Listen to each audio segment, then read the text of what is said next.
하나님의 눈동자 이스라엘, 이런 제목으로 말씀을 전하겠습니다. 오늘 본문의 말씀을 다시 보면 이렇게 말하고 있습니다. 만군의 여호와께서 이같이 말씀하시되 너희를 노략한 여러 나라로 보내셨나니 너희를 범하는 자는 그의 눈동자를 범하는 것이다.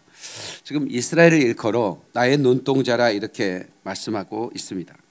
성경 여러 곳에 보면 내 이름을 예루살렘에 두리라 이런 말씀이 있는데요, 역대하 6장 6절을 한번 보겠습니다.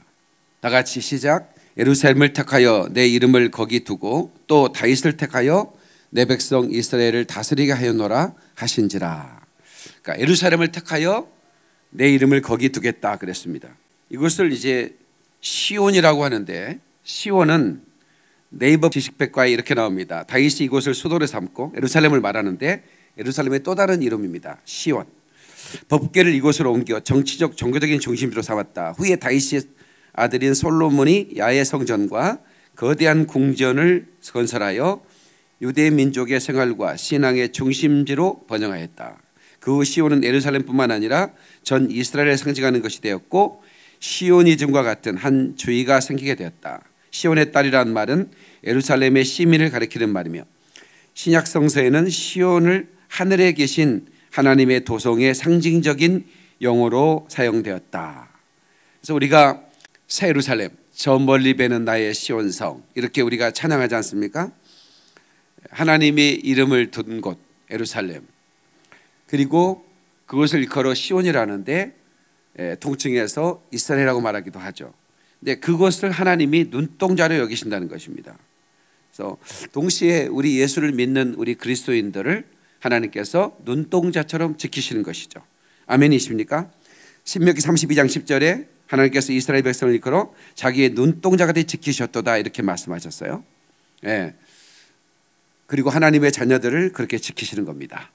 우리 저 멀리 배는 나의 시온성, 소망에 가득한 찬양을 우리 한번 부르신 다음에 그리스 기임 나와서 잠시 부르고 말씀을 듣도록 하겠습니다. 저 멀리 배는 나의 시온성, 오 거룩한 곳 아버지 집. 저 멀리 배는 나의 시온성,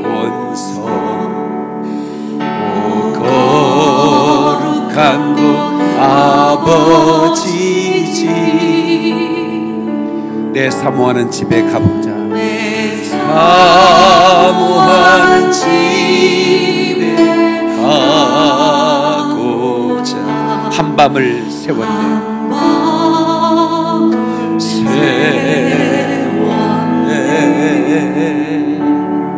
저 망망한 바다 위에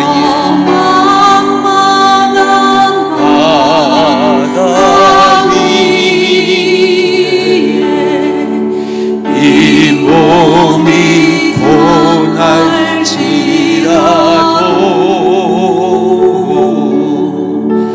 오늘은 이곳 내일은 저곳. 주복음 전하리. 주복음 전하리. 우리 온라인 들으면 다 같이 따라서 하십시다. 같이 하세요 찬양을. 아득한 나의 갈길 하고 저 동산에 편히 쉴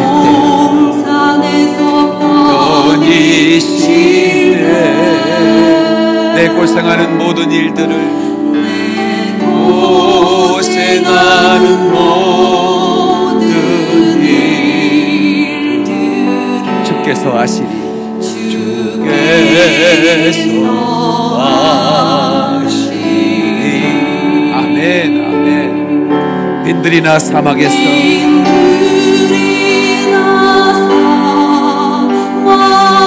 이 몸이 고날지라도 이 몸이 고날지라도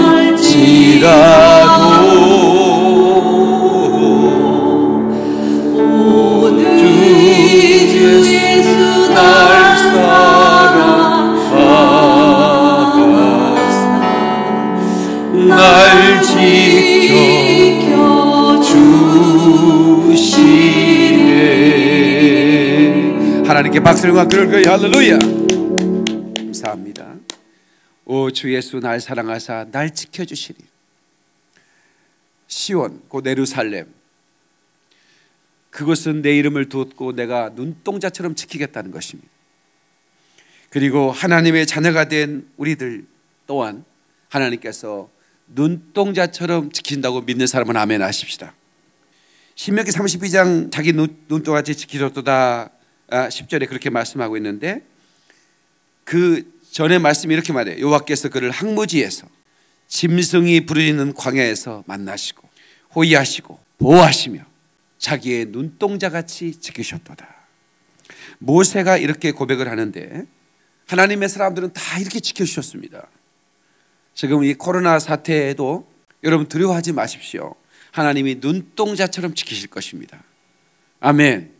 저 시온성 새 예루살렘 성을 바라보며 오늘은 이거 내일은 저거 복음 전하며 주 오시기를 기다리는 하나님의 사람들에게 하나님이 무한한 위로를 줄 것이며 보호하실 것이며 호위하실 것이며 만나 주실 것이며 눈동자처럼 지키실 것입니다. 여기서 눈동자처럼 지키신다는 이 눈동자는 영어 성경에 The apple of eye 그럽니다. 애플은 사과라고 그러는데 이 애플은 애칭이에요. young lady예요. 아가씨를 말합니다. 그러니까 눈 안에 작은 아가씨, 사랑스러운 사람 이런 말이에요. 네. 그러니까 눈동자처럼 지키신다는 그 눈동자 안에는 하나님의 사랑이 가득 담겨져 있다. 영어 성경은 그렇게 표현하고 있는 것이죠. 이스라엘 백성을 눈을 보호하듯이 보호하신다는 의미도 있지만 그 모습이 하나님의 눈동자 안에 비치듯이 항상 이스라엘을 그리고 하나님의 사람들을 지켜보신다는 뜻도 함께 포함되고 있습니다.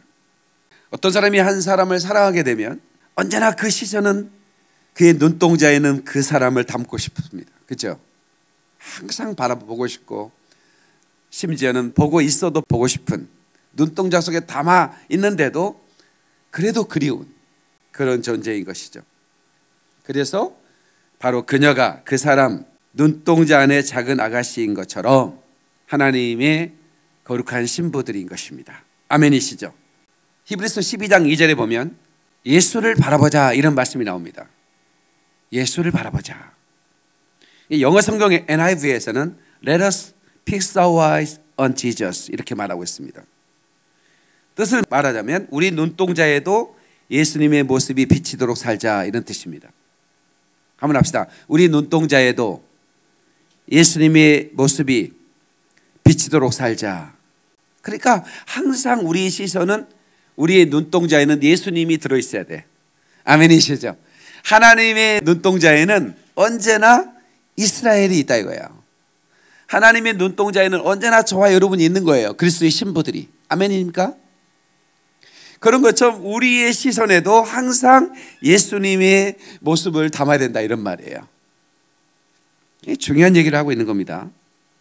본문의 말씀, 너희를 노력한 열국으로 영광을 위하여 나를 보내셨나니 무릇 너희를 범하는 자는 그의 눈동자를 범하는 것이다. 하나님께서는 그 택하신 백성인 이스라엘을 노력하고 범하는 열국들에 대하여 매우 엄중한 경고를 하시고 계십니다. 이스라엘을 건드리는 자들은 하나님의 눈동자를 건드리는 것이고 그러므로 함부로 내 백성을 건들지 말라는 경고인 것입니다. 아브라함을 믿음의 조상으로 세워 그가 본토 친척 아비집을 떠나 하나님의 말씀에 순종하여 나갈 때 하나님께서 아브라함과 언약을 세우셨습니다. 너를 축복하는 자를 내가 축복할 것이고 너를 저주하는 자를 내가 저주할 것이다. 확실한 보호의 약속을 해주셨습니다. 그러니까 이것은 아브라함과 약속한 것이기 때문에 하나님이 세우신 언약이기 때문에 반드시 지키는 겁니다. 왜 이런 그 시내 상가에 가면 술집들, 뭐 나이트클럽, 또 당구장, 옛날에는 당구장 그랬습니다. 이 조폭들이 이렇게 보호 대가로 껄렁거리는 놈들이 가게에서 행패를 부리지 못하는데 우리가 힘 좀 써주고 보여주겠다. 이래가지고 보호비 이런 식으로 해가지고 그 건달들이 각출하고 다니는 거예요. 지들만 웃으면 살만 나는데 지들이 보여주겠대. 그래가지고 돈만 떨어지면 와서 돈 내놓으라는. 그러니까 살 수가 없는 거예요. 그런데 사실은 그것은 보호가 아니라 행패고 도적이죠. 그런데 하나님은 한 번 하신 말씀에 후회가 없고 한 번 하신 말씀에 변함이 없으세요. 하나님이 한 번 약속을 하시면 반드시 지키십니다. 아멘이시죠? 그래서 하나님의 약속은 지금까지 성취되어 왔고 하나도 성취되지 않는 언약이 없어요. 지금은 마지막 때이기 때문에 하나님의 마지막 때에 이루시겠다고 하는 그 작고 큰 언약들이 순식간에 동시다발적으로 지금 성취되고 있는 것을 한눈으로 볼 수 있는 시대입니다. 이스라엘의 회복에 대한 것들, 그리고 마지막 이런 기근과 징조들을 통해서 마지막 때는 이런 일이 있으리라는 것, 이런 일이 있은 후에는 휴거가 있고 휴거가 있은 후에는 대환란이 있고, 이런 타임라인의 언약이 이렇게 그 성취되는 것을 우리 눈으로 똑똑히 보는 시대에 우리가 살고 있는 것입니다. 지금껏 이스라엘에게 함부로 대한 민족이 어떻게 됐는가, 어떤 최후를 맞았는가를 세계사를 뒤집어 보면 하나님께서 이스라엘에 행한 것을 반드시 대갚아 줬다는 것을 확인할 수 있습니다. 이스라엘을 노려 삼은 이집트는 후대에 다른 나라의 노예 신세로 전락합니다. 이스라엘을 무자비하게 죽이고 학살한 아수르는 알렉산더 대왕의 무자비한 징벌로 흔적도 없이 사라집니다. 이스라엘을 포로로 데려와 예루살렘을 폐허로 만든 바벨론은 짐승 한 마리 남지 않는 유령도시가 되어버립니다. 이스라엘을 문화와 언어로 말살하려고 했던 그리스 제국은 그들의 언어인 헬라어로 성경이 번역되고 그들의 신전 그 회당에서 복음이 전파됩니다. 이스라엘 고토로 귀환시킨 바사제국 고레스 있죠. 그 바사제국은 이스라엘 고토로 보호하고 돌려보냈기 때문에 지금까지 멸망하지 않고 존속이 되어 있습니다. 페르시아, 그 나라가 한 20년 전에 이름을 바꿨어요. 뭐라고 바꿨죠? 이란으로 바꿨습니다. 그 조상 고레스가 그들을 고통 가운데서 바벨론 강가에서 울고 있는 예루살렘 성전을 바라보면서 그들이 울었다고 그랬잖아요. 근데 고레스가 돌려보내는 거예요. 가라. 그래서 그 나라가 존속되어 있는데 지금 이란은 다시, 원래 이란은 이스라엘이 독립할 때 가표를 던지고 친이스라엘이었습니다. 친미였습니다. 호메인이라고 하는 이란 지도자가 갑자기 나타나서 반미를 예치고 과격 이스라엘은 변화되면서 이제 대치 상황이 되고 이제 이스라엘을 지구상에 없애겠다고 나오는 거죠. 그전에는 그렇지 않았습니다. 그러면 이제 이스라엘을 지구상에서 가장 이를 갈면서 없애겠다는 이 이란이라는 나라를 또 어떻게 하겠는가? 지금까지는 고레스의 그 이스라엘의 선대를 통해서 존속시켜놨는데 지금 이걸 없애겠다고 그래요. 제가 3차 대전 곧 일어난다, 제가 설교했죠. 3차 대전 일어나면 지구상에 이란은 없어져 버립니다. 러시아와 이란, 터키 이런 나라들, 도가말 족속 이런 나라들이 3차 대전을 이스라엘 공격을 통해서 시작되는 게 3차 대전이죠. 에스겔 38장 39장에 보면 핵무기가 그때 터집니다. 눈에서 눈알이 녹아버리는 거예요. 혀에서 혀가 녹아버리는 겁니다. 아무도 시체를 건드릴 수 없어요. 거기에 팻말이 세워집니다. 하얼물 골짜기에 묻어라. 방사성이 오염된 시체를 만질 수가 없는 거예요. 그런 상황이 오는데 그때 이런 이스라엘을 공격했던 나라들은 흔적도 없이 사라져버리는 겁니다. 하나님의 눈동자를 건드리면 절대로 살아남을 수가 없어요. 이건 성경의 약속이고 아브라함과 언약이기 때문에 그렇습니다. 너를 저주했냐? 내가 저주할 거야 그랬어요. 너를 축복했느냐? 내가 그를 축복할 거야 그러는 거예요. 그래서 오늘 제목이 이스라엘, 하나님의 눈동자인 이스라엘을 축복하라, 이런 제목으로 설교를 하는 거예요. 한번 합시다. 하나님의 눈동자인 이스라엘을 축복하라. 오늘 이 시간에 지금 온라인으로도 제 설교를 듣고 텔레비전으로 이 설교를 듣는 분들, 아, 이스라엘 나라가 이렇게 중요한 나라인가, 아마 전혀 몰랐던 분들이 지금 그냥 우연히 제 설교를 들어와서 여러분이 알게 될, 얼마나 놀라운 세계사를 펼쳐보면 이 이스라엘이라는 나라를 하나님이 버리셨느냐? 로마서 이따가 11장을 우리가 확인할 텐데 그렇지 않다는 것을 말하고 있는 겁니다. 지금 나라가 없어지고 다 흩어져 버렸지만 하나님이 이스라엘을 버렸느냐는 겁니다. 아니라는 거예요. 이스라엘이 완악해진 것은 이방인의 충만한 수를 차기까지 하나님이 그렇게 버린 것처럼 버려져 있는 것처럼 보이지만, 그러나 결국에는 이방인의 충만한 수가 차면 온 이스라엘을 구원하시는 또 하나님의 섭리가 진행될 거라는 것을 사도 바울은 알았다 그 말이야. 자, 그러면 진짜 하나님이 이스라엘 나의 눈동자라고 그렇게 말씀하면서 그 눈동자를 범하는 자는 가만두지 않겠다는 이 하나님의 엄중한 경고를 에스겔서 25장에 볼 수 있는데, 제가 전에 한번 본 적이 있습니다. 자, 에스겔서 25장을 한번 보겠습니다. 1절로 3절 다 찾으세요. 읽겠습니다. 여호와의 말씀이 또 내게 임하여 이르시되, 인자야 내 얼굴을 암몬 족속에게 돌리고 그들에게 애언하라. 지금 암몬 족속에게 애언하라는 겁니다. 에스겔 선지자에게 얼굴을 돌려 애언하라는 겁니다. 3절 너는 암몬 족속에 이르기를, 너희는 주 여호와의 말씀을 들을지어다. 주 여호와께서 이같이 말씀하셨느니라. 내 성소가 더럽힘을 받을 때 내가 그것에 관하여, 이스라엘 땅이 황폐할 때 내가 그것에 관하여, 유다 족속이 사로잡힐 때 내가 그들에 대하여 이르기를 아하 좋다 하였도다. 뭐라고요? 아하 좋다 그랬다는 거예요. 에? 그런 자들에게 어떻게 하나님이 행하셨는가? 그 뒷절을 보면 바로 알 수가 있죠. 자, 에스겔서 25장 자 4절 자 그러므로 자 시작. 그러므로 내가 너를 동방 사람에게 기업으로 넘겨주리니 그들이 내 가운데서 진을 치며 내 가운데서 그 거처를 베풀며 내 열매를 먹으며 내 젖을 마실지라.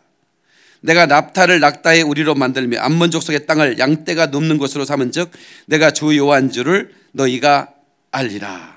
주 여호와께서 이같이 말씀하니라. 내가 이스라엘 땅에 대하여 손뼉을 치며 발을 구르며 마음을 다하여 멸시하며 즐거워하였나니, 그런즉 내가 손을 내 입에 펴서 너를 다른 민족에게 넘겨주어 노략을 당하게 하며 너를 만민 중에서 끊어버리며 너를 여러 나라 가운데서 패망하게 하여 멸하리니 내가 주 여호와인 줄을 너희가 알리라.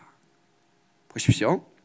그러니까 이 암몬 족속이 이스라엘이 항폐될 때, 성소가 짓밟힐 때, 그리고 유다 족속이 사로잡힐 때, 이야 좋다, 에? 기분 좋다, 그렇게 했단 말이에요.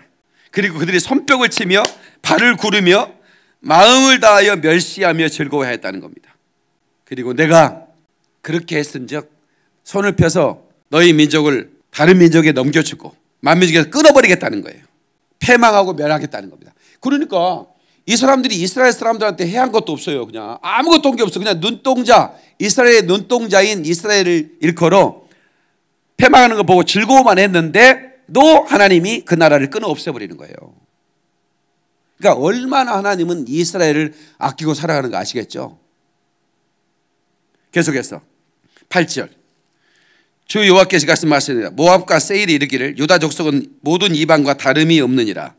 블레 사람이 옛날부터 미워하며 멸시하는 마음으로 원수를 갚아 진멸하고자 하였도다. 자 보세요.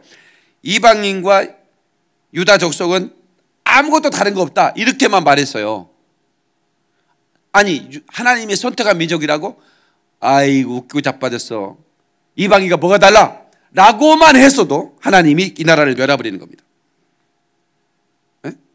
그러므로 여호와께서 이같이 말씀하셨느니라. 내가 블레셋 사람 위에 손을 펴서 그레 사람을 끊으며 해변에 남은 자를 진멸하되 분노의 책벌로 내 원수를 그들에게 크게 갚으리라.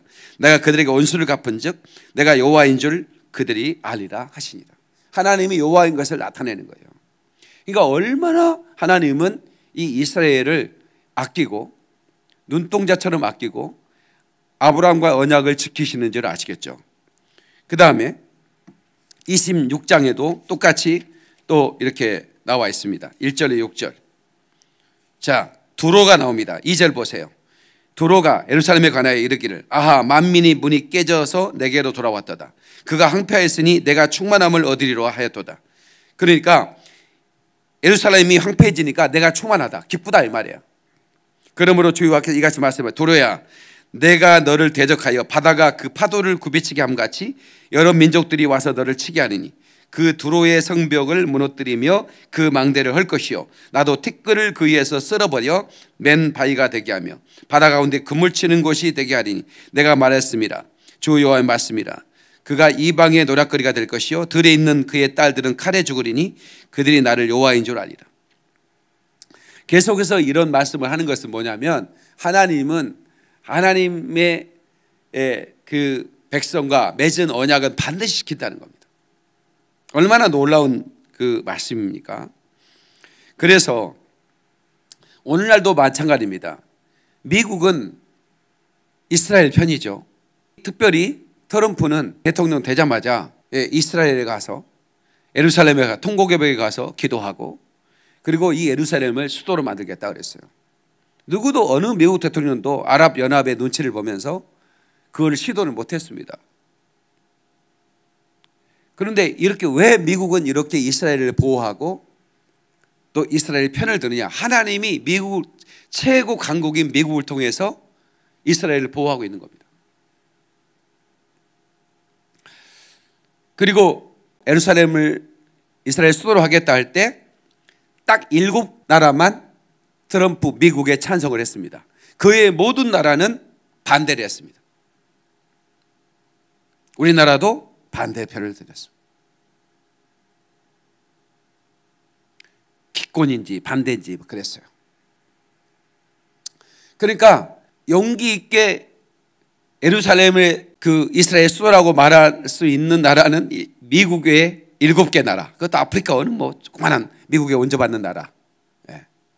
대부분의 나라들은 아랍연합의 오일머니가 굉장하기 때문에 모든 그런 그 오다를 다 취소하면 어떻게 되겠어요? 못합니다. 못하는 겁니다. 그런데도 불구하고 미국이 전 세계가 미국하고 붙어도 미국이 승리하는 그 군사를 가지고 있습니다.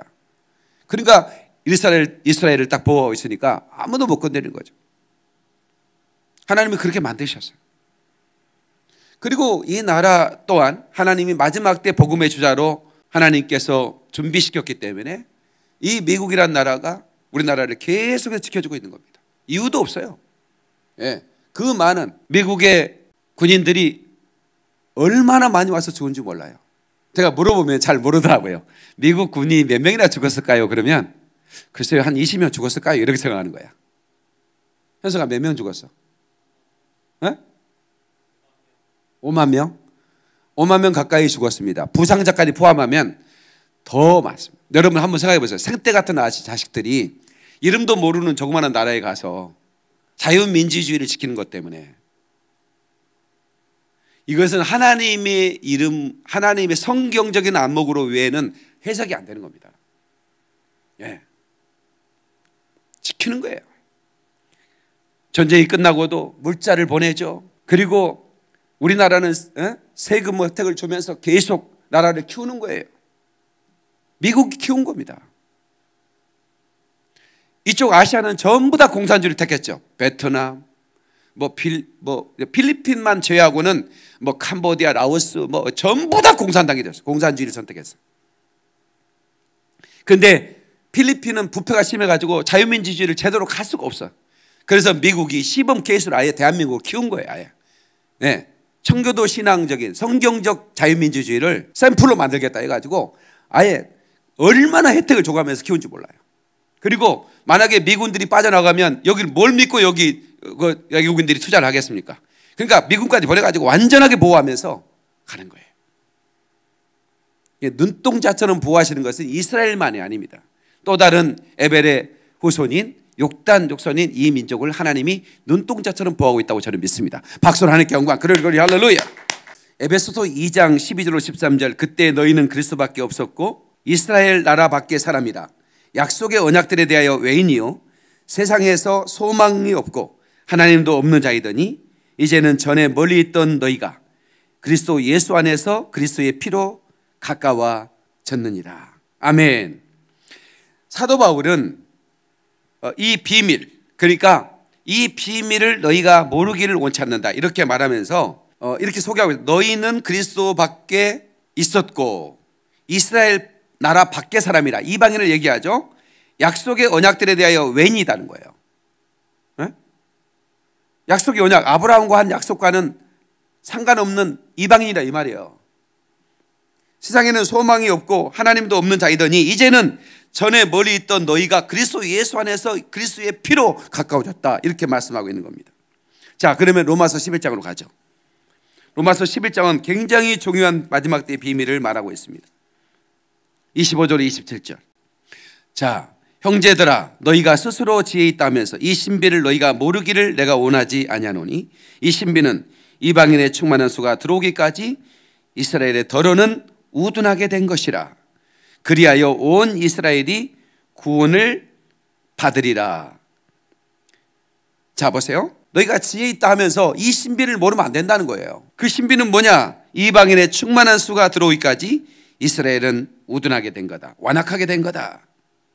예. 그리하여 그 다음에 충만한 수가 차면 온 이스라엘이 구원을 받을 것이다, 이렇게 말하고 있는 것입니다. 누가복음 이 끈으로 매놓고 누가복음 21장 24절에 보니까 예수님께서도 이 말씀을 하고 계세요. 사도 바울이 예수님의 말씀을 또 이사야의 말씀을 인용하는 거죠. 누가복음 21장 24절. 그들이 칼날에 죽임을 당하며 모든 이방에 사로잡혀 가겠고 예루살렘은 이방인의 때가 차기까지 이방인들에게 밟힐 것이다. 그러니까 AD 70년에 칼날에 다 죽임당하고 다 이방에 사로잡혀 가잖아요. 그리고 예루살렘은 이방인의 때가 차기까지 이방인에게 짓밟힌다는 겁니다. 그래서 지금은 마지막 때를 우리가 살아가고 있는데, 마지막 때 이스라엘을 어떻게 다루시는가, 하나님의 눈동자처럼 다루시는데 어떻게 다루실 것인지를 성경에 말씀하고 있다는 거죠. 그것을 우리가 알았으면 좋겠다는 것입니다. 에베소서 2장 14절로 15절 보겠습니다. 자, 함께 있습니다. 시작. 그는 우리 화평이신지라 둘로 하나를 만드사 온수된 것 곧 중간에 막힌 담을 자기 육체로 오시고 법조문으로 된 계명의 율법을 폐하셨나니 이는 이 둘로 자기 안에서 한 세 사람을 지어 화평하게 하시고, 여기서 여러분들이 한 세 사람이 무엇인지를 알아야 됩니다. 예, 계명의 율법을 폐하시고 그 육체로 막힌 담을 허셨다는 거예요. 그리고 법조문으로 된 계명의 율법을 폐하셨다는 거예요. 그리고 이는 이 둘이 뭐예요? 이방인과 유대인이에요. 유대인과 이방인이란 말이에요. 유대인과 이방인을 하나 되게 하는 걸 뭐라고 하냐면 한 세 사람이라고 그래요. 한 세 사람. 언누맨이에요. 언누맨. 한 세 사람. 여기서 줄을 쳐놔야 돼요. 여기는 세 사람을 지어 합평하게 하시고, 그러니까 이제는 유대인과 이방인이 함께 주님을 찬양하고, 이제는 이방인 유대인 구분 없이 한 세 사람이 되어 주님의 통치를 받고 영원히 사는 날이 와요. 그 날이 천년왕국인 거예요. 이걸 한 세 사람이라고 그런다 이 말이야. 예? 그러니까 예루살렘의 평화를 위해 기도하라. 예루살렘 평화 뭐예요? 거기 사는 유대인, 아랍인, 그리고 이방인들이 함께 하나가 돼서 언누맨이 돼가지고 주님을 찬양하는, 그게 바로 예루살렘의 평화라 그 말이야. 누가복음 13장 35절에 보라 너희 집이 항폐하여 버림받으리라 내가 너희에게 이르노니, 그러니까 항폐, 너희 집 예루살렘이 항폐에 버림받았지만 내가 너희에게 이르노니 너희가 주의 이름으로 오시는 이를 찬송하리로다 할 때까지는 나를 보지 못하리로다. 이 말씀을 제가 반복하죠. 바루카바 베셈 아도나이. 너희가 그렇게 찬송하기 전까지는 너희들이 내 얼굴을 못 볼 것이다. 말을 뒤집으면 바루카바 베셈 아도나이, 너희가 찬송하면 너희들이 내 얼굴을 볼 것이다, 이런 말씀이에요. 지금 이스라엘은 수많은 그리스도 예수를 메시아로 믿는 유대인들의 입에서 지금 이 바루카바 베셈 아도나이의 찬양을 하고 있다는 이 사실을 여러분들이 모르기를 원치 않습니다. 이 얘기는 지금은 예수님이 강림하실 때가 임박했다는 것을 말하고 있습니다. 아무리 공부는 못해도 언제가 시험 때는 좀 알아야지, 그죠? 중간고사 언제인지 몰라요, 밥이나 줘, 이러면 안 되는 거예요. 공부를 안 했더라도 시험 때는 알아야지. 그러니까 우리가 지금 이렇게 임박한 때인데도 불구하고 깊은 잠에 빠져 있으면, 시대를 분별하지 못하면 그 사람에게는 도적같이 주님이 임하시는 겁니다. 그러나 이 시대를 분별하고 주님이 곧 오실 거야. 이제 과거에는 내가 참 못되게 살았지만 이제는 회개하면서 주님의 신부로 살 거야. 내가 기다릴 거야. 이렇게 한 사람에게는 주님이 도둑자실 오시옵시오. 득불 들고 기다리는데 어떻게 도둑같이 옵니까? 깨닫는 사람 박수를 연구해. 그래 할렐루야. 시편 122편 6절 그 유명한 구절 아닙니까? 예루살렘을 위하여 평안을 구하라. 예루살렘을 사랑하는 자는 형통하리로다. 그래서 지금 우리 교회는 예루살렘을 향해 복음 들고 달려가는 이제 마지막 주님이 주신 땅끝 예루살렘의 복음 전하는 비전을 하나님이 주셔서 준비하고 있어요. 오늘 이스라엘에서 문자가 왔어요. 성교사님에게.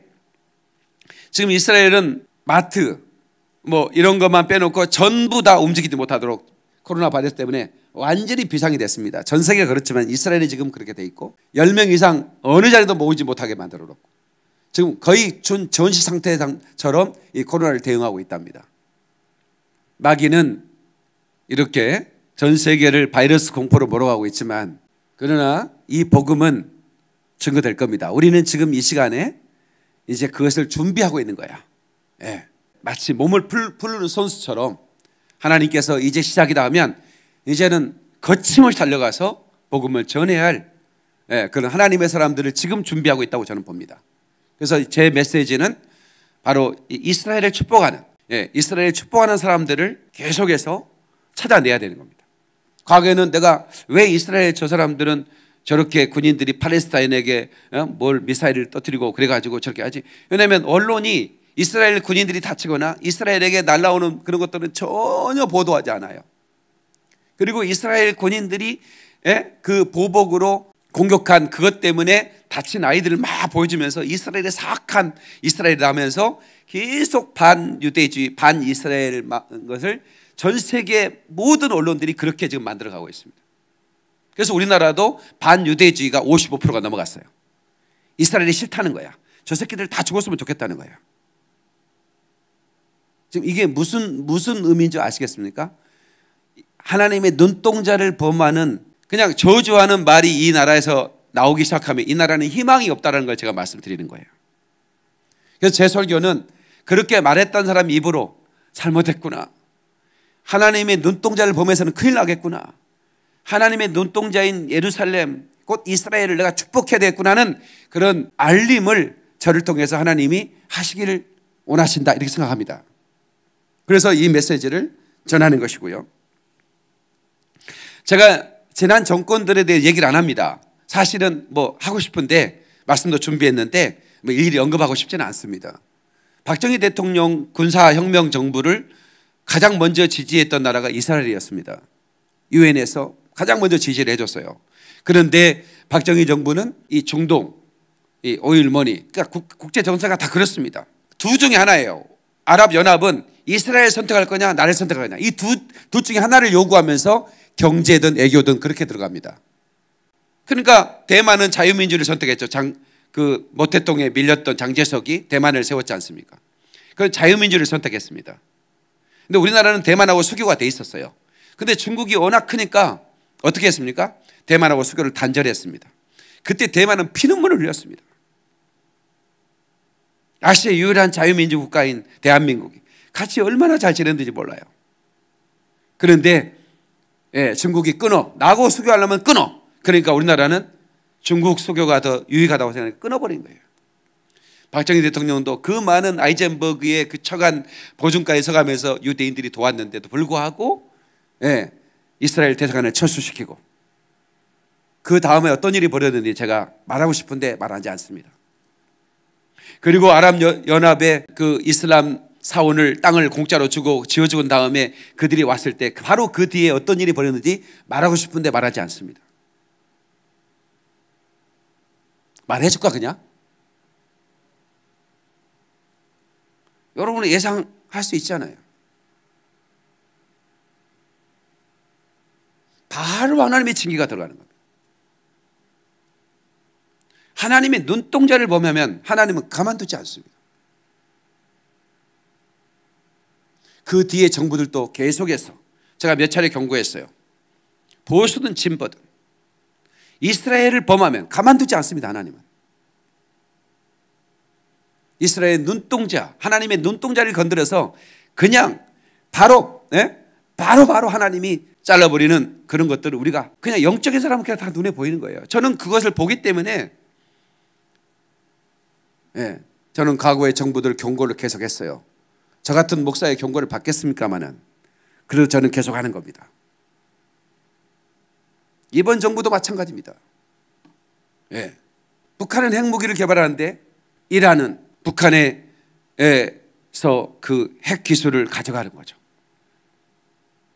중국은 그를 감싸고 있고. 그런데 우리 정부는 은근히 거기 편을 들고 있지 않습니까? 그 얘기는 뭐겠어요? 이스라엘의 핵을 던질 수 있는 이란을 키운다는 것과 비교. 그러니까 하나님은 하나님의 눈동자를 건드리는 나라는 살아남지 않다니까요. 그러니까 이 나라도 정신 바짝 차려야 된다는 거야. 이 부족한 목사의 경고를 무시하면 안 되는 거예요. 반이스라엘에 대한, 그러니까 이스라엘을 해롭게 하는 일에 어떤 거라도 이 나라 정부가 함께 하거나 그러면 하나님의 손을 보기 시작한다는 거예요. 왜? 이건 아브라함과 약속한 거기 때문에 그렇습니다. 시편 17편 8절에 나를 눈동자같이 지키시고 주의 날개 그날에 감추사 그리스도 말미암아 하나님과 하나가 된 것. 우리 그리스도인들은 하나님의 눈 속에 눈동자와 같이 영롱하고 맑고 아름답고 복되다 이렇게 말씀하고 있습니다. 우리 그리스도인들은 하나님의 눈 속에 눈동자와 같이 영롱하고 맑고 아름답고 영화롭고 복되다. 시편의 시인은 이렇게 노래를 하고 있는 거예요. 나를 눈동자같이 지키시고. 신약에도 이런 말씀이 나옵니다. 요한복음 15장 9절에요. 아버지께서 나를 사랑하신 것 같이 나도 너희를 사랑하였으니 나의 사랑 안에 거하라. 아버지 사랑 그리스도의 사랑 안에 거하는 자를 하나님은 당신의 눈동자같이 보호하시고 사랑하시고 지키신다. 그렇게 말씀하고 있는 겁니다. 아버지 사랑 안에 거하시기를 주의 이름으로 축원합니다. 아멘.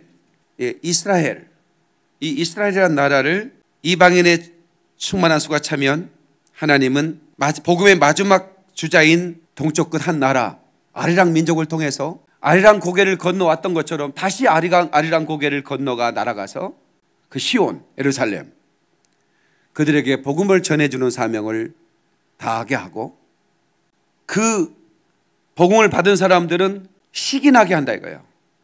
이제 다음 주에는 그 말씀을 제가 전할 거예요. 왜 이방 족속의 한 나라에게 시기나게 하는, 유대인들이 시기가 나는 거예요. 자기들이 복음을 전해줬잖아요, 이방인에게. 근데 자기들이 이제 한 민족, 자기들이 선택된 민족으로 생각하는데 자기들보다 훨씬 복음을 더 잘 알고 자기들보다 훨씬 더 예수를 잘 알고 자기보다 훨씬 능력이 있고 성령의 충만함 받은 하나님의 사람이 날아와서 그 복음의 비밀을 가르쳐주니 얼마나 시기나고 질투당했어요. 그래서 이사야가 그 얘기를 하거든요. 사도 바울은 이렇게 하면 이사야가 담대히 말하대. 이사야가 담대히, 왜 담대히 말하는 줄 아세요? 이방인 나라가 우리에게 가서 복음을 전해주고 우리 민족을 시기나게 할 거라는 말씀을 할 때 얼마나 담대함이 필요하지 않겠습니까? 하나님의 그 계획 안에 들어있는 거기 때문에 얘기는 얘기하지만 담대함이 필요했다 그런 말이에요. 그것은 다음 주에 제가 말씀을 드릴 겁니다. 이스라엘은 여러 나라 가운데 그 열국 가운데 평범한 그냥 한 나라가 아닙니다. 하나님의 눈동자 속에 박혀있는 특별한 소유인 것입니다. 그리고 마지막 그 이스라엘에게 복음이 증거되고 나면 더러는 구원을 받는다고 그랬어요. 그 더러라는 숫자가 얼마나 될지 모르겠습니다. 그것은 우리가 복음의 바톤을 주는 거고 그 이스라엘이 마지막 이제 그 복음을 받고 온 이스라엘에게 복음을 전하는 것으로. 그래서 7년 다니엘이 말하는 환란을 야곱의 환란이라고 말합니다. 같이 야곱의 환란. 왜 대환란을 야곱의 환란이라고 했을까요? 이스라엘은 그 환란 속에 들어가서 온 이스라엘이 스가랴 12장에 말한 대로 회개하면서 돌아오기 때문에 그렇습니다. 민족적 회개가 일어나는 겁니다. 그래서 그것을 야곱의 환란이라고 해요. 마치 성경 공부하듯이 제가 오늘 말씀을 전해드렸는데요. 그래서 무화과 나무와 여러 나무를 보라. 그 말은 무화과 나무는 이스라엘이고 여러 나무는 이방 족속들이죠.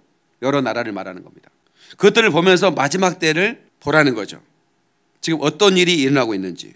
우리나라는 고난의 연속이었고 이스라엘 동안 고난의 대명사일 정도로 이스라엘 그 유대인들은 반유대주의의 그 고통 속에서 1787년 동안 살다가 드디어 상상할 수 없는 그런 방법으로 그 나라를 회복한 것입니다. 그러니까 하나님이 하시면 하는 거예요. 정말 놀라운, 그러니까 죽은 나라가 살아난 거예요. 에스겔 37장은 죽은 나라가 살아나는 환상을 그대로 말해주고 있는 거예요. 그리고 나서 성전을 측량하라고 그러잖아요. 성전을 측량하라. 그 성전은 천년왕국을 말하는 겁니다. 그 성전, 하나님 앞에 그 예배드릴 성전을 말하는 거예요. 어떻게 되죠? 제3성전이 지어지죠. 그리고 적그리스도가 자기가 앉아서 경배를 받으려고 하죠. 실제로 경배를 받습니다. 그리고 짐승의 표를 주고, 인류 통제 시스템은 최고로 발달됐습니다. 얼굴 안면 인식, 정맥 인식, 지문 인식, 수정체 인식, 수없는 인식이 발달됐고, 또 이 손안에 넣는 베리칩이라는 것도 있고, QR코드 등 바코드하고는 아예 비교도 안 되는 인류 통제 시스템들이 어마어마하게 발달되어 있습니다. 그 사람이 어디서 어디로 움직이는지, 쥐새끼 한 마리 움직임까지 다 파악할 정도로 인공위성에 다 파악이 되는 거죠. 그래서 적그리스도의 이제 짐승의 표를 받지 않고 경배를 하지 않는 자는 순교하거나 도망가야 되는데, 땅굴 속으로 들어가면 표를 안 받았으니 잡을 수는 없겠죠. 그렇게 살아남은 7년 동안 견디면 이제 살아남은 자들이 죽거나 도망친 자들, 그런 살아서 천년왕국에 들어가고, 죽은 자들, 그리고 또 그 전에 들림받은 자들은 그리스도와 함께 내려와서 천년왕국에 들어가는 것입니다. 이게 하나님의 타임라인. 마지막 때 우리가 예루살렘, 이스라엘에게 복음을 전해줄 복음의 마지막 주자인 저와 여러분들이 지금 코로나 바이러스로 꼼짝 못하게 마귀가 만들었지만 하나님이 이걸 끝내실 겁니다. 끝내자마자 제가 바로 이스라엘 달려갈 겁니다. 이스라엘 문이 열리자마자 저는 갈 거예요. 가서 제가 조금 있을 줄 몰라요. 여러분, 이것은 하나님이 저에게 보낸 사명이기 때문에 저를 보내주는 것에 대해서 지체하지 말아야 돼요. 목사님, 교회는 어떡하려고? 교회 김석이 있잖아. 많은 교회 정도로 있으니까. 그래서 제가 거기서 이스라엘에서 생방송을 할 겁니다. 설교도 예루살렘에서 제가 설교함. 생방송으로 그냥 온라인으로. 어차피 여기도 온라인인데 예루살렘에 통교구 벽 앞에 생방송을 할 테니까. 아멘 안 해주네. 가지 말라는 얘기인가 어떻게. 이스라엘 여기저기 다니면서 제가 생방송으로 여러분에게 말씀을 전하고, 선교 소식을 전하고, 이스라엘 지도자들과 대화하는 대담들, 그리고 인터뷰, 또 그들의 성도들의 눈물들을 담아서 영상에 담아서 보여드릴 겁니다. 그것을 하나님이 준비하시키는 것 같아요. 지금은 어차피 이스라엘의 선교사님도 꼼짝을 못합니다. 아예 그 이스라엘 안에 있는 선교사님도 꼼짝을 못하니까 그분들을 위해 기도해 주셔야 돼요. 그리고 속히 이 코로나가 풀려서 마지막 이제 우리가 진격해 나가듯이 진격해 가서 그들을 축복하고, 그들이 시기가 날 정도로 사랑해 주는 거예요. 사랑을 전해 주는 거예요. 복음을 전해 주는 거예요. 감사하면서도 질투가 나겠죠. 그죠? 우리가 전해준 건데, 우리 조상이 전해준 건데, 바울 사도가 전해준 건데, 유대인인 바울 사도가 전해줬는데, 이제 이방인에게 우리가 이 복음의 비밀을 깨닫게 되다니 질투가 나겠죠. 그 질투가 날 거라고 이사야 선지자를 말씀하고 있어요. 다음 주에는 제가 그 멜기세덱, 그 아브라함이 멜기세덱의 축복을 받거든요. 그 멜기세덱은 예수님의 예표예요. 그러나 그냥 갑자기 나타난 천사가 아니에요. 그는 에르살렘 왕이라고 그랬어요. 사람이었습니다. 그럼 그 살렘 왕은 누구냐? 성경에 추적한 결과, 그는 동쪽으로 가다가 서쪽으로 머문 욕단계 후손이라고 추정해 볼 수가 있습니다. 그 이방인이었어요. 다시 말하면 벨렉계 후손 아브라함을 축복한 제사장, 왕이요 제사장이었어요. 그 멜기세덱. 그 멜기세덱을 제가 추적해 보겠습니다. 여러분들에게 놀라운, 아하, 이방인이 아브라함을 축복했구나. 그리고 11조를 누구에게 드렸어요? 멜기세덱에게 드렸어요. 그러니까 멜기세덱은 예수님의 예표 맞아요. 예표예요. 그냥 예표, 타입이에요. 그런데 그 멜기세덱은 왕이었다니까요. 실제 왕이요 제사장이었어요. 그러면 어떤 제사장? 그러니까 우리 욕단의 후손도 동쪽 천산산맥 알타이곤 그 시베리아 평야를 지나서 제사를 드렸잖아요. 그러니까 제사장으로 제사를 드리는 거죠. 하나님 앞에. 그때 난 구약 시대의 제사니까. 그런 그 이방인데 우리 민족은 이스라엘을 축복할 수 있는 나라구나. 그러니까 그게 얼마나 시기가 나겠어요. 물론 이스라엘은 벨렉, 형님이 벨렉이니까 장자로 선택된 민족은 맞아요. 그건 우리가 인정해야 돼요. 욕단은 벨렉의 동생이었잖아요. 그러니까 에벨은 온 그 셈의 후손 에벨의 자손이라고 그랬잖아요. 그러니까 셈의 축복을 에벨이 받았고 에벨의 후손은 딱 두 형제밖에 없었어요. 벨렉과 욕단. 근데 벨렉의 6대손의 아브라함이고, 그런데 그 아브라함을 축복했던 멜기세덱은 이방인이었다는 거예요. 그럼 누구겠습니까? 욕단의 후예죠. 그런데 이제 이 욕단의 후예인 한 민족이 날아와서 이스라엘을 구원하는데 그들을 축복한다는 거예요. 그러니까 우리가 축복해 줘야 돼요. 아멘이시죠? 우리는 그 땅을 축복하기 위해서 준비된 민족이에요. 그런데 많은 분들이 김종철 감독의 저번 강의를 듣고 깜짝 놀라는 거예요. 나도 놀랬고 여러분 놀랬고 다 놀랬죠, 그죠?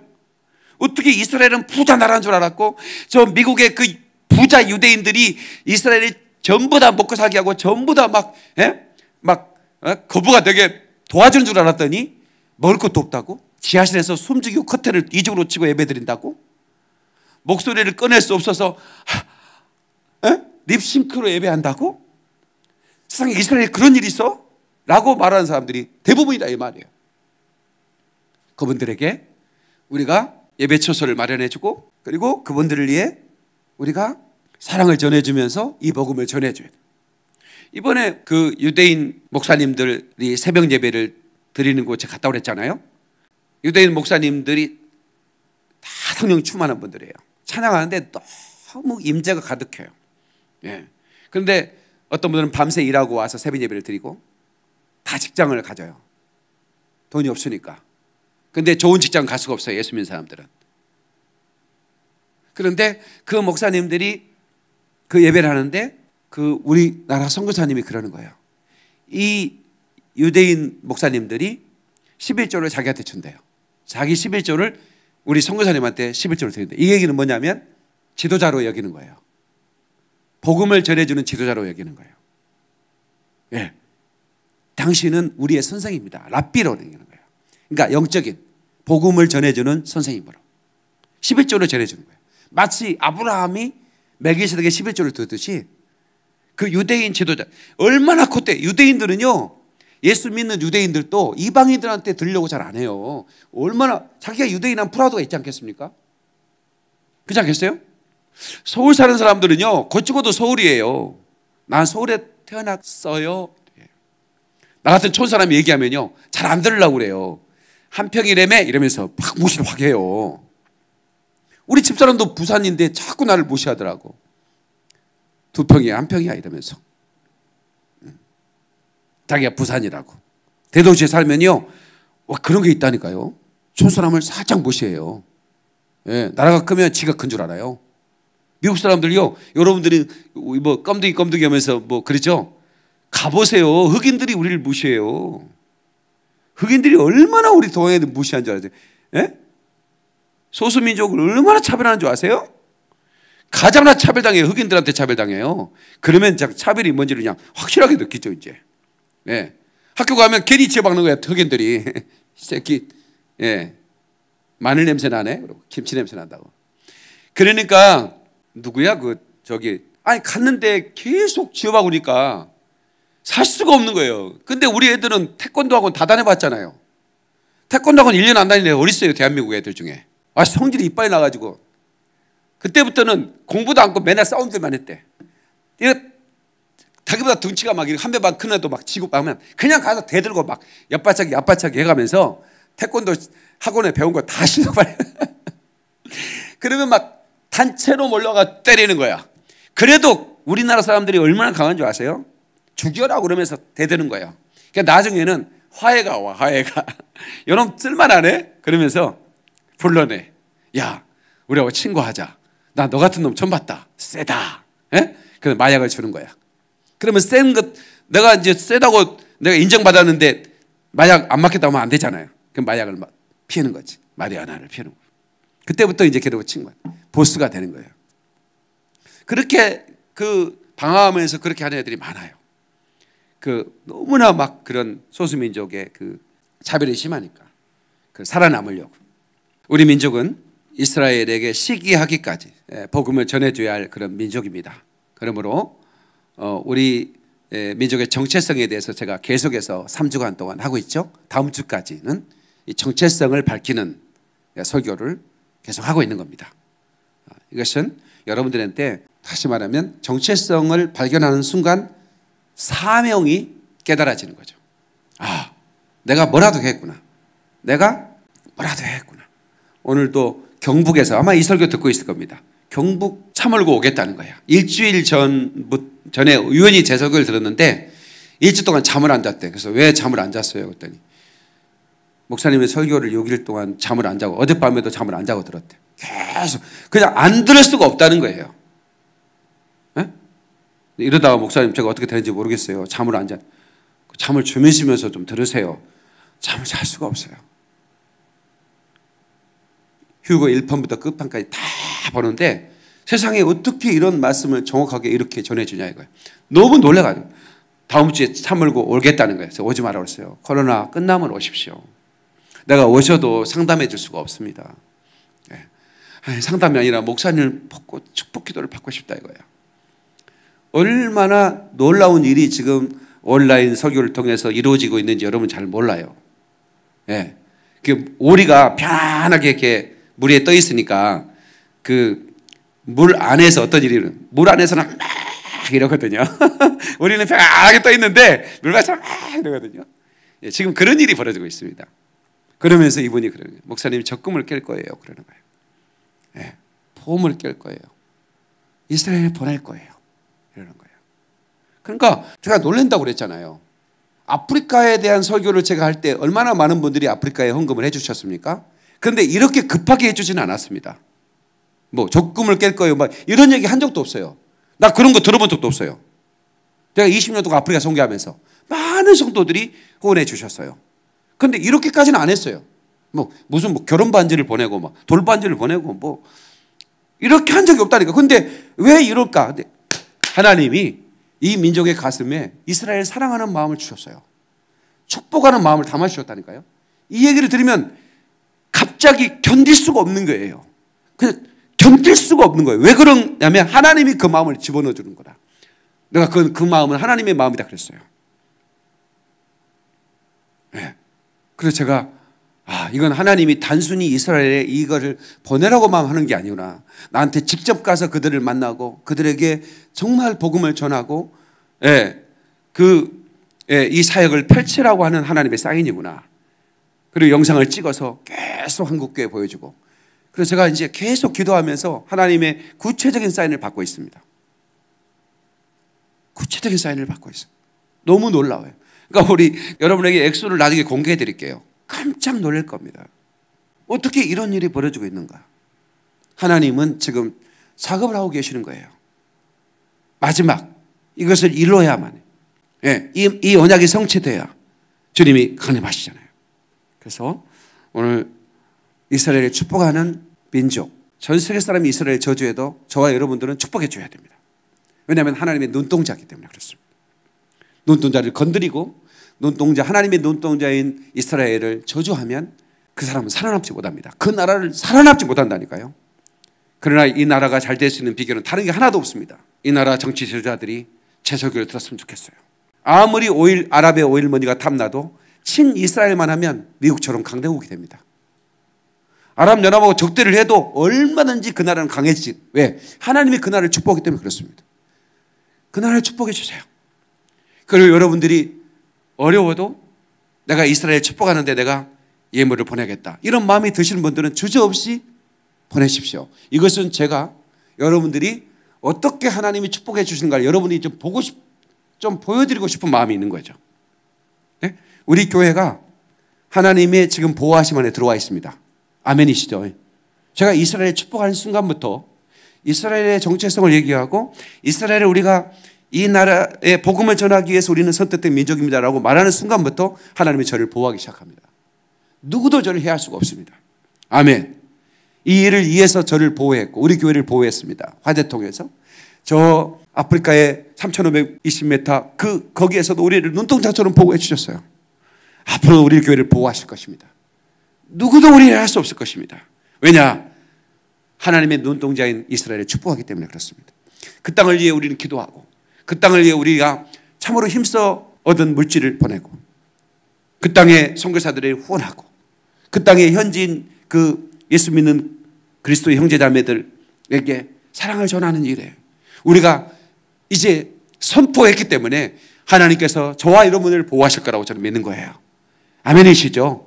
그래서 이제 우리 교인들에게도 이게 이제 흘러가서 우리 지난 금요일 현주가 첫 번째 월급 타면 엄마 속옷을 사줘야지 그걸 천연별로 다 드립니까?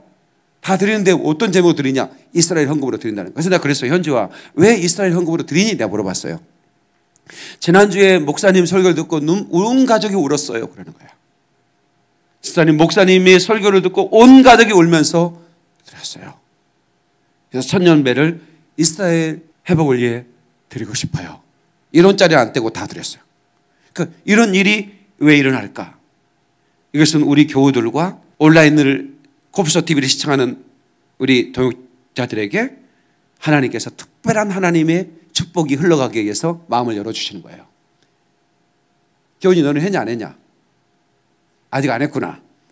오늘 가서 해라 바로. 우리 기원이는요 감동을 잘 받아요. 그래서 어디 가면 선교사님 오면요 나한테 봉투를 찔러줘요. 내가 줬다고 하지 말고요. 내가 줬다고 하지 말고요.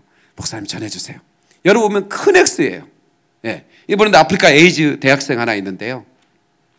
대학생 가는데 학비가 없어 못 간다. 또 기원이가 목사님 내 이름 얘기하지 마세요. 그리고 목사님 보내주세요. 또 거액을 주는 거예요. 우리 기원이가. 그런 기원이가 아직 이스라엘에 헌금을 안 했다니까 신기하다 너. 오늘 끝나고 바로 해라. 그래. 그러니까 하나님이 감동을 주시기 때문에 저는 우리 교회 이 코뿔소 용사들 올드 브리치 미션을 통해서 이 마지막 때 하실 일을 저는 너무나 기대가 되고 지금 성지순례 가려고 저한테 신청한 사람이 지금 32명인데 대기하고 있습니다. 이스라엘 열리면 바로 항공권 티켓팅 합니다. 왜냐하면 가는 사람들이 다 차단됐고 아무도 못 가잖아요. 그러니까 열리면 순간에 매진되겠죠. 그래서 미리 신청을 하라는 겁니다. 그리고 바로 티켓팅이 들어갑니다. 아무튼 열리긴 열릴 겁니다. 그래서 함께 여러분들이 이 사역에 중보해 주십시오. 그리고 올드 브리치 미션 코뿔소 목사가 마지막 생명 걸고 거침없이 달려가다가 주님 발 앞에 쓰러지고 싶은 이런 소원을 가진 이 코뿔소 목사가 마지막 사명을 다할 수 있도록 중보해 주시면 감사하겠습니다. 기도하겠습니다.